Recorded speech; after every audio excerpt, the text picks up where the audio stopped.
ఏంటంటే ఏదైనా కష్టమైన పని మీద బయటికి వెళుతున్నారు, ఆ పని అవ్వటం కష్టం, ఆటంకాలు వస్తాయి అనుకున్నప్పుడు 7 ధాన్యం గింజలు అంటే 7 వడ్ల గింజలు కానీ 7 బియ్యం గింజలు కానీ తీసుకొని గుమ్మం బయట మెయిన్ ఎంట్రన్స్ బయట ఎడం వైపు ఉంచి, ఆ తర్వాత వెళుతూ మీరు బయటికి వెళ్ళినప్పుడు వచ్చే మొట్టమొదటి ఆలయం ఏదైతే ఉంటుందో ఆ టెంపుల్, ఆ ఆలయంలోకి వెళ్ళి దర్శనం చేసుకొని వెళ్ళండి.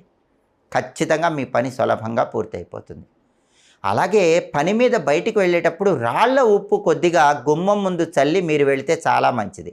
ఆ తర్వాత ఇంట్లో ఉన్న వాళ్ళని గుమ్మం ముందు మీరు చల్లిన రాళ్ల ఉప్పుని చిమ్మేసి ఆ రాళ్ల ఉప్పు ఎక్కడైనా చెట్టు మొదట్లో వేయమని చెప్పండి. అప్పుడు కూడా మీకు పనుల్లో ఆటంకాలు ఉండవు, విఘ్నాలు ఉండవు, కార్యసిద్ధి ఖచ్చితంగా లభిస్తుంది. కాబట్టి రహస్య పరిహార శాస్త్రంలో చెప్పిన ఈ పరిహారాల్లో ఏదైనా పాటించండి, పనుల్లో ఆటంకాలు తొలగింపజేసుకుని కార్యసిద్ధిని పొందండి.